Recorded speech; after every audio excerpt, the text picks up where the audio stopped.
Hello everyone, welcome back to my channel. तो आज की क्लास में हम करने वाले हैं क्लास 9th बिहाइव बुक का chapter 2, that is the sound of music का part 2, the shehnai of Bismillah Khan. तो this is also a real life account, ठीक है, रियल लाइफ स्टोरी पर बेस्ड है। तो चलिए चैप्टर स्टार्ट करने से पहले देख लेते हैं कि बिस्मिल्लाह खान एक्चुअली हैं कौन। तो मैंने थोड़ा उनका डिस्क्रिप्शन यहाँ लिखा हुआ है। तो सबसे पहले देखिए, चैप्टर की आपकी हेडिंग है द शहनाई ऑफ बिस्मिल्लाह खान। इसका मतलब बिस्मिल्लाह खान को पहचान मिली, ठीक है, किसकी वजह से? शहनाई की वजह से। एंड शहनाई क्या है?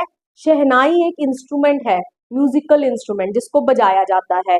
ओके, तो अब देखिए, Bismillah Khan brought this instrument on to the classical stage, मतलब कि ही वॉज द वन, मतलब कि शहनाई को क्लासिकल स्टेज तक ले आने वाले कौन थे? उस्ताद बिस्मिल्लाह खान थे। ओके, एंड कब पैदा हुए थे ये? On 21 March 1916, belong to well known family of musicians from Bihar.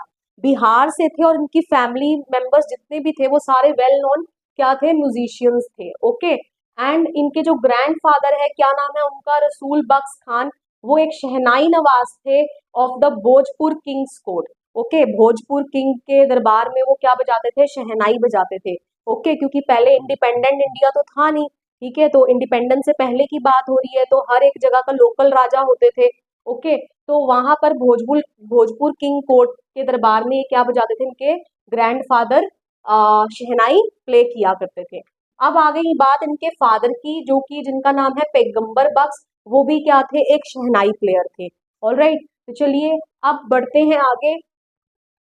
Ustad Bismillah Khan was the first Indian to greet the nation with his Chennai when India got independence on 15 अगस्त 1947।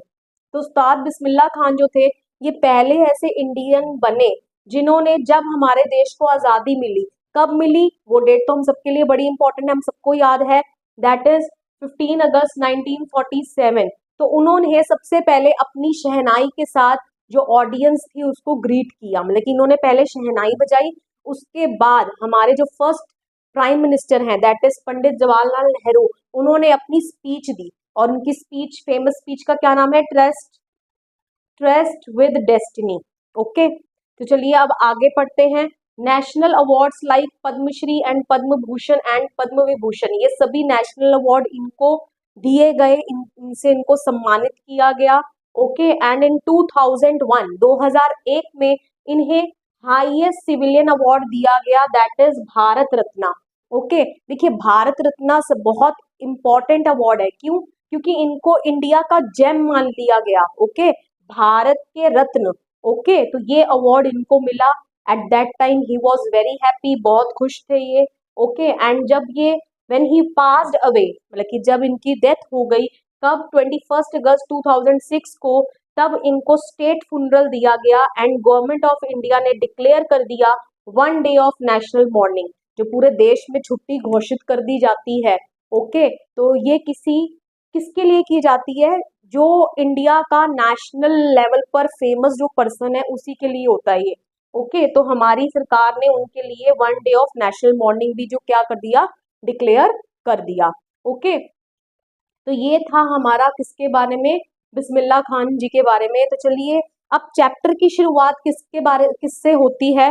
तो चैप्टर जो हमारा ये आपकी बुक में, जो 9th की बुक में start हो रहा है, वो एम्परर औरंगजेब के टाइम से स्टार्ट हो रहा है। तो ये बोला जा रहा है कि एम्परर औरंगजेब के वक्त एक म्यूजिकल इंस्ट्रूमेंट हुआ करता था जिसका नाम था पुंगी।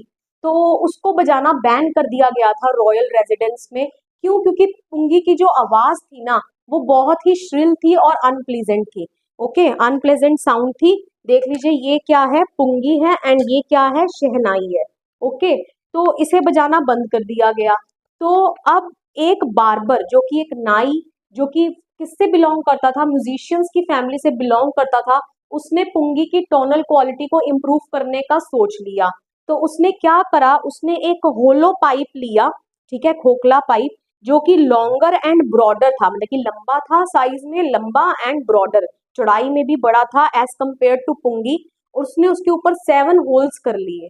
एंड जब उन होल्स को बंद करके या ओपन करके, जैसे आप देखते हो ना आज की डेट में फ्लूट जब बजाई जाती है उसके ऊपर होल्स होते हैं, तो कब बजाते वक्त जब उसके अंदर एयर को ब्लो किया जाता है तो कुछ होल्स को बंद करना पड़ता है, कुछ होल्स को ओपन करना पड़ता है।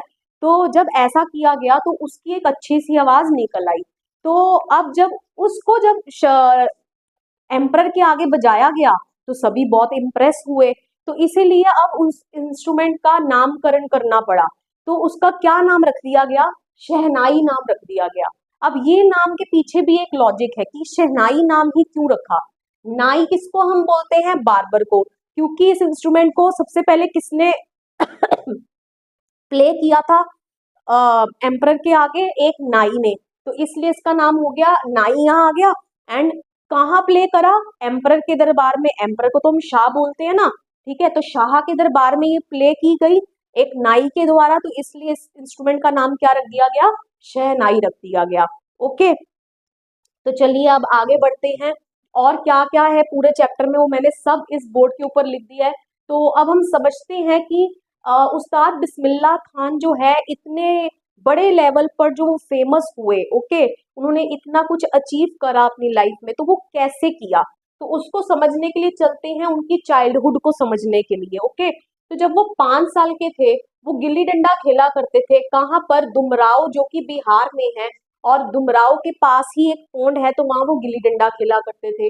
बिहारी जी टेम्पल जाया करते थे और वहां जाके भोजपुरी चायता मतलब कि भजन जिसको हम कहते हैं वो गाया करते थे। एंड जब उस भजन को वो गाते थे सो एट द एंड उनको एक 1.25 किलोग्राम का एक लड्डू दिया जाता था एज अ प्राइज। और वो कौन देता था? वहां का लोकल महाराजा। ओके, अब जब वो 3 साल के थे वो अपनी मैटरनल अंकल के घर गए अपनी मदर के साथ। मैटरनल अंकल इज मामा, ठीक है। तो उन जिनका नाम था अली बख्श और जो कहाँ रहते थे? बनारस रहते थे। तो जब वो अपने अंकल के घर गए तो अपने अंकल के साथ विष्णु टेम्पल करते थे। ओके, एंड उनके अंकल विष्णु टेम्पल में क्या करते थे? He was employed to play shehnai there. Okay, तो उनको वहां पर शहनाई वादक के रूप में रखा गया था। तो उनका काम था वहां शहनाई बजाना। तो ये भी अपने अंकल के साथ विष्णु टेम्पल जाया करते। ओके, तो अब आने वाले कुछ ईयर्स में इन्होंने भी फिर जो अपने लेसन्स जो हैं वो लेने शुरू कर दिए। इन्होंने भी शहनाई बजाना शुरू कर दिया। एंड जो टेम्पल ऑफ बालाजी, मंगला मैया एंड गंगा के किनारे वो बैठ के क्या करते? इनकी फेवरेट जगह बन गई वो, जहां वो बैठ के एकांत में प्रैक्टिस किया करते। ओके, आपकी बुक में लिखा है यंग अप्रेंटाइसेस फेवरेट वंस। अप्रेंटाइज का मतलब होता है लर्नर, यंग लर्नर ही है ना ये। अभी इन्होंने नई नई जो शहनाई है बजानी सीखना शुरू कर रहे हैं ये। तो ये एकांत में बैठ के प्रैक्टिस किया करते। ओके, एंड अब गंगा का जो फ्लोइंग वाटर था, जो उसकी आवाज थी, गंगा के फ्लोइंग वाटर ने इनको इंस्पायर करा कि इन्होंने क्या कर लिए? राग्स जो है, रागास इन्वेंट कर लिए, ठीक है, जो पहले क्या माना जाता था? Considered beyond the range of shehnai, जिनको माना जाता था कि शहनाई से उन राग्स को बजाया जा ही नहीं सकता। तो उन्होंने वो रागास को इन्वेंट कर लिया। Okay, so at the age of 14 ये इलाहाबाद म्यूजिक कॉन्फ्रेंस गए अपने अंकल के साथ ही। एंड वहां इनको शहनाई जो है प्ले करने का मौका मिला। एंड इनके बजाने के बाद वहां पर एक उस्ताद फैयज खान, जिन्होंने इनको थपथपाया और क्या बोला कि work hard and you shall make it, मतलब कि तुम थोड़ी सी मेहनत और करो और तुम कर दिखाओगे। ओके, अब इनको अपनी लाइफ में एक बिग ब्रेक मतलब बड़ा चांस मिलना, ठीक है, मौका मिलना। वो इनको कब मिला? With the opening of all India radio in Lucknow. Okay, and वो कब आया? 1938 में। तो अब कैसे इनको एक मौका मिला? क्योंकि सून बिकेम ऑफन हर्ड शहनाई प्लेयर, क्योंकि रेडियो के ऊपर ये अक्सर आए दिन इनका जो शहनाई जो ये बजाते थे, प्ले करते थे, वो सुनने को मिलती थी। ऑल राइट, तो ये इनके लिए एक बड़ा मौका था जिससे ये क्या हुए? बहुत फेमस भी हुए। ओके, सब लोग इन्हें जानने लगे। ओके, एंड अब वो सिर्फ अपने देश तक ही सीमित नहीं रहे, अब उनको बाहर इंटरनेशनल जाने का भी मौका मिला। तो जो फर्स्ट ट्रिप थी जो उनकी अब्रॉड, जहां वो बाहर की कंट्रीज में गए, दैट वाज टू अफगानिस्तान, ठीक है, अफगानिस्तान गए। एंड अफगानिस्तान का उस वक्त के जो किंग थे जाहिर खान, उन्होंने उनको गिफ्ट किया एक Persian carpet. Okay, priceless Persian carpet जिसकी बहुत कीमत थी, ठीक है, वो उनको गिफ्ट किया। Okay, and not only this, एक फिल्म डायरेक्टर विजय भट्ट, वो भी उन्होंने इनको शहनाई प्ले करते हुए देखा, ठीक है, सुना, एंड उन्होंने वो इतने इनसे क्या हुए, मोटिवेट हुए, इतने इंस्पायर्ड हुए कि उन्होंने एक फिल्म का नाम ही इनकी इंस्ट्रूमेंट के नाम पर रख दिया, जिस फिल्म का नाम था गूंज उठी शहनाई। ओके, एंड इन्होंने इनका एक कॉम्पोजिशन, ठीक है, दिल का खिलौना हाय टूट गया, वो तो चार्ट बस्टर रहा। चार्ट बस्टर मतलब रिकॉर्ड ब्रेकर, इतना फेमस हुआ ये गाना। एंड इन्होंने सिर्फ 2 फिल्म तक ही ये सीमित रहे, एक तो ये गूंज उठी shehnai, and the second is Kannada की फिल्म थी, कन्नड़ में सनाधि अपन्ना।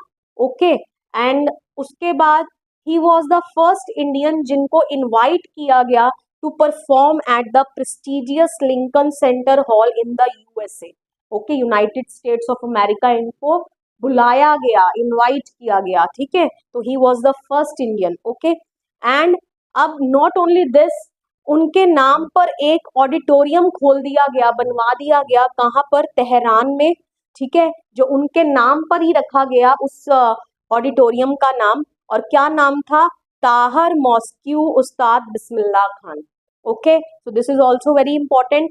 अब he refuse to head a shehnai school in USA. अब एक बार इनका जो स्टूडेंट है वो इनको बोलता है कि हम यूएसए में जो है शहनाई स्कूल खोलते हैं और वहां आप उसे जो हेड कीजिए, मतलब वहां के हेड आप रहने चाहिए, एंड जो बनारस का जो एटमोस्फेयर है वहां पर रेप्लिकेट कर दिया जाएगा, मतलब कि आपको पूरा एटमोस्फेयर वहां पर वैसे ही टेम्पल्स जो है क्रिएट कर दिए जाएंगे आर्टिफिशियली, ठीक है। लेकिन उस्ताद बिस्मिल्लाह खान जी ने मना कर दिया कि नहीं, मैं नहीं जा सकता।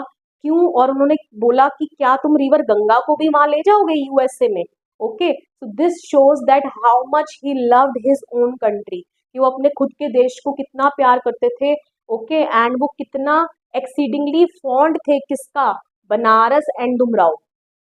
बनारस जहां उन्होंने बैठकर रागाज इन्वेंट किए, ठीक है, गंगा नदी के किनारे, एंड डुमराव में जहां वो पले बड़े, ओके, जहां वो पैदा हुए, जहां बचपन में गिल्ली डंडा खेला करते थे। Okay, and despite being a Muslim, एक मुस्लिम होने के बावजूद, he use to play shehnai at the Kashi Vishwanath temple every morning, वो हर सुबह काशी विश्वनाथ टेम्पल में क्या बजाया करते थे, अपनी शहनाई बजाया करते थे।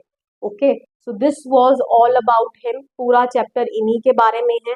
मैंने सभी इंपॉर्टेंट पॉइंट्स कुछ भी स्किप नहीं किया है, सभी पॉइंट्स आपके लिए इस बोर्ड पर मैंने लिख दिए हैं। आई होप सो अब आपको ये चैप्टर बिल्कुल क्लियर हो गया है, कोई भी क्वेश्चन आए आप एग्जाम में अटेम्प्ट कर लेंगे।